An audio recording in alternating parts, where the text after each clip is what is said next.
Hey, it's your boy Bobby B speaking here right now with the Dragonball Super episode 85 review. Yep, it seems like everything is getting really good. Everything is getting where it needs to be.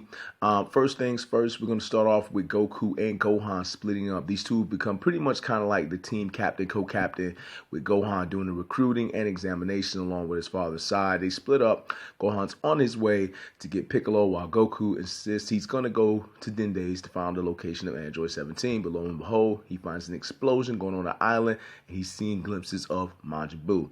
This then leads into a location in Universe 11 where we see the Kai of Universe 11 calling a meeting between all the Kais in the universe except for the Kai from Universe 7.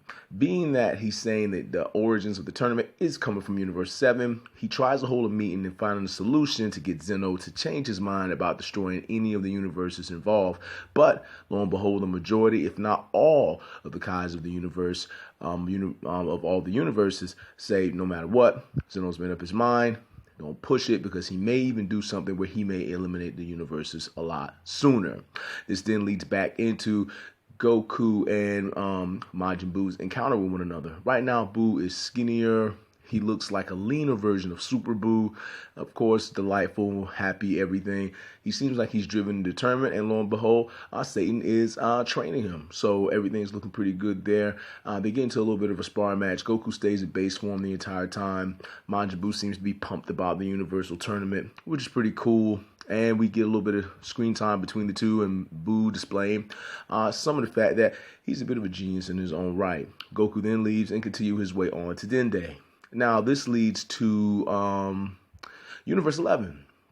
In Universe 11, I can say this right here. I like the fact that they're adding on more to the Dragon Ball universe. Now, Z is low all, be all, it's the legendary series and everything, but Super's actually adding more to it. I know it was a rocky start at the beginning, but, with Universe 6 coming in, and then the whole thing was Matsu, and now Universal Survival Arc and adding more to the Universal content, like with Universe 6, especially the episode we hit where we got to see more of Universe 6. You really want to see more of what's going on with those characters there. Frost, Kaba, Hit, all of those guys. And, because they could just, make a show about them, and it would be so tight if they would do that. And the same thing could be said here for Universe 11 because we see Topo dressed up in a suit.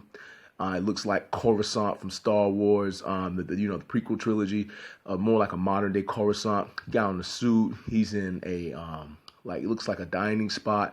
He's eating, and it's pretty cool. And then you see his buddy, the general, shows up, and the general's like, hey, what's going on? You're the leader of the Pride Troopers. You should be admired, but you keep the look of fear on your face. And pretty much Topo's just thinking about what's going on with the universal survival situation and the power that Son Goku has. So eventually they get called in, they got a mission, and they move on.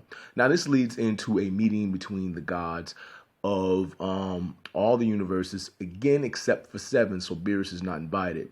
What's going on is basically, you have everybody blaming Goku, saying, this is the reason why Beerus is not invited. But Vados, of all people, points out the fact that Goku, you should be grateful for Goku because the fact without him putting in the tournament, Zeno was going to destroy everybody anyway. But it seems to me more like the gods are more jealous of Goku, possibly because he's more powerful than a lot of them. And then you even see the chick, her name doesn't come to mind, but she does look more Egyptian than any of them. She calls Goku beautiful. I kind of look at that as a hint because if you guys can remember back in the day, there was a little bit of a storyline saying that there was a female goddess who put Goku under a spell, got pregnant. Hey. You never know. They might, may play a part in there, but it's just me theorizing. Anyway, at the end of the day, they all, speak their words, and it's a done deal. This leads right back into the Pride Troopers fighting what appears to be a little grace insect alien who looks like very reminiscent of GT villain, and also this plant thing that looks like it comes from Final Fantasy. And you got the dude, I think his name is Daso.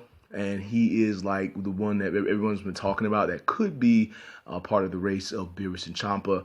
He's busy battling it out with them, and he's almost eaten, and then Topo saves him.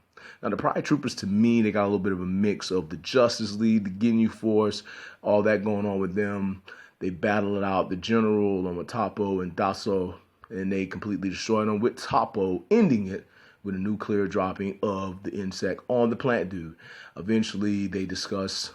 Topple tells them what has happened, and they're like, okay, we're going to need to get all the Pride Troopers from all of the universe, and we're going to need to come together, and we're going to go ahead and we're going to have to, get everyone. But the number one person they point out is Jurin.